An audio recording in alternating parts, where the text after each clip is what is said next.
Okay.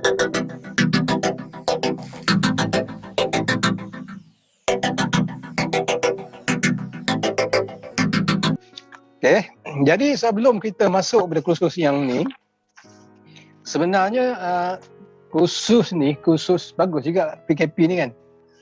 Kita dapat mengadakan kursus online peri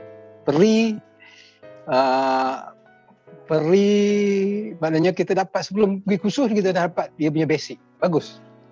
Konsep tu bagus. Kalau akan datang pun, kalau bukan PKP pun bagus buat macam ni dulu. Kan? Bagus buat macam ni dulu. Jadi maknanya sebelum kursus kita buat online dulu. Jadi pokoknya asas tu dah ada. Jadi apabila pergi tempat kursus yang sebenar di lapangan, kita just nak refresh ni. Refresh.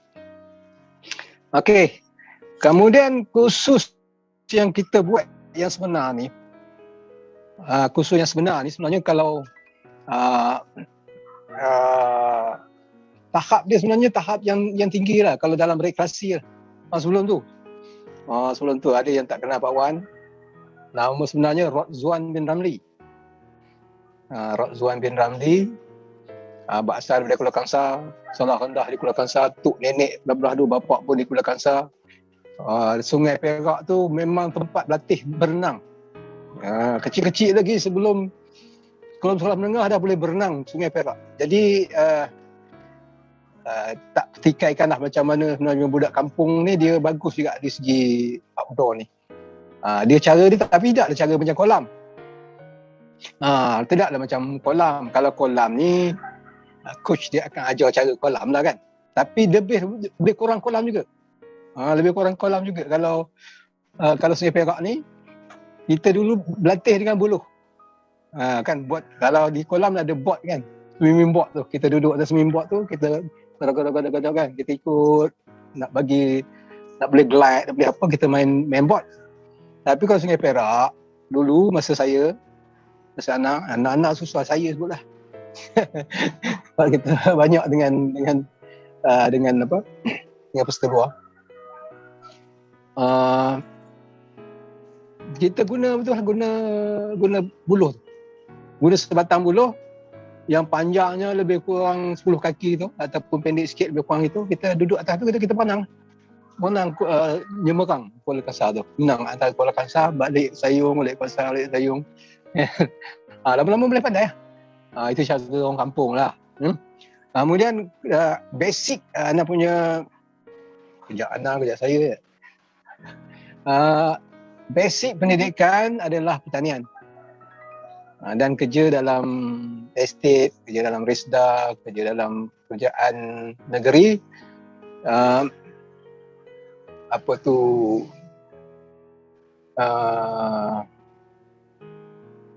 dalam pertanian lah, bidang pertanian. Kemudian selepas umur 50 baru ambil option pencen awal. Kemudian baru ambil kursus macam-macam kursus lah di jabatan di KBS untuk Aurek 1 untuk jadi jurulatih rekreasi, kemudian ambil kayak, jadi jurulatih asas kayak, dan juga ambil bron tahun 2012-13 itu. Dan ni cerita sikit lah, memang dalam grup ni kena ambil bron kan, diwajibkan berenang. Sebenarnya berenang yang kita belajar di kampung tu sebenarnya dia tak bawa ke mana. Tak bawa ke mana. Aku ada keyakinan sajalah, tapi teknik, tapi di segi nak dapat kelajuan tak ada. Anak boleh turun nak lepaskan 20 meter cross tu kolam tu tak lepas, 20 meter tak lepas. Kan kita jaguh lah kan, kita boleh jurulatih sana, boleh benar, boleh. Tapi bila masuk kolam renang 20 meter tak lepas. 20 meter pun tak boleh lepas. Tapi alhamdulillah bila kita belajar betul teknik betul, kita dapat betul kepantasan you sikit. Kemudian kalau anak punya guru, anak punya kejuruteraan tadi tiga bidang iaitu rekreasi. Anak dah sekarang ni sebagai jurulatih jurulatih kebangsaan KBS. Kemudian jurulatih instruktor namanya, instruktor Brown, jurulatih Brown.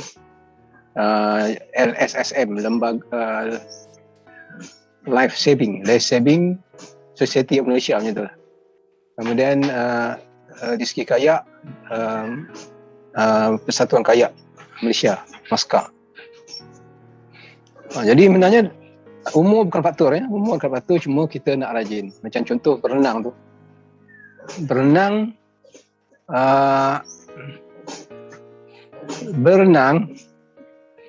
nak buat sebulan lebih lebih kurang 2 bulan lah, paling-paling 4 bulan. Tapi ada yang dalam JU, dalam apa sampai sekarang dah 2 tahun pun tak lepas pada. Sebab dia tak sungguh-sungguh kan, dia tak ada masa dia banyak klien, coaching sebagainya. Jadi anda dulu belajar satu, kami dulu dapat free sponsor. Dia akan ajar bulan pertama basic renang, cara renang yang betul. Kemudian bulan kedua baru dia ajar Brown dan ambil test lah. Alhamdulillah. Okey, itu asas. Tapi untuk kemudian sekarang ni sebagai jurulatih di pusatku UiTM Seri Skandar lah. Seri Skandar. Abang dah banyak pakai online je. Memang mudah lah. Dulu kena berulang lah ke UiTM tu. Okey, itu sikit. Kemudian pengalaman di segi sebelum ni kita dah pernah buat survival 2 kali ke 3 kali. 3 kali kot. 3 kali. Tapi kalau kira tahap dia tu tahap tinggi lah, tahap tinggi. Dia bukan tahap asas. Kalau tahap asas, kalau siapa kadang kemoh pun ada kemoh yang orang kata sedap lah, ada shit, ada fly, ada apa semua. Kemudian masak pun kadang masak Ibrahim tu je kan. Masak Ibrahim tu je. Maggi, ada nasi, masak nasi, itulah masak nasi dengan buluh. Tapi yang punya ni dia lebih mencabar dari itulah. Lebih mencabar. Dia mungkin lama mungkin mencabar. Yang pertama tu kita tengok ada komplain dia kata macam main pondok-pondok. Macam main pondok-pondok. Jadi kita pun upgrade sikit. Upgrade lagi susah lah, jadi susah lagi lah. Dan kita yang terbaru, yang terbaru kita banyak kepada ada masuk trekking. Trekking satu hari trekking baru sampai tempat yang nak kita buat survival. Makan ada ke makan baru ni? Ada makan kot, ada makan first tadi, ada makan pagi tu, ada makan tengah hari, ada makan. Dan akan datang mungkin lagi teruk dia tu sampai tak ada makan. Kan kita start survival. Ana pengalaman survival dengan KBS, dia buat ekspedisi kayak. Masa kursus tu buat ekspedisi kayak, berkayuh sejauh hampir 30 km dari laut. Laut. Kan kita kayu. Kita tak sangka itu survival. Dia tak cerita survival. Jadi kita makan pagi tu, sampai tempat tu yang kita tuju tu, dia ambil barang kita semua. Ambil baju, sampai tinggal spender tak pakai. Kan? Spender pun tak pakai. Jadi kalau siapa yang badan besar tu memang melecup lah. Memang melecup. Dia pakai seluar, pakai baju, tu 2 je. Kemudian dia akan bagi mancis, bagi parang, kongsi. Itu saja untuk 2 hari. Sampai tu kita dah, seko tu dah hilang dah. Seko tu dah hilang, udah. Apa tu, kita ingat kita ada makan.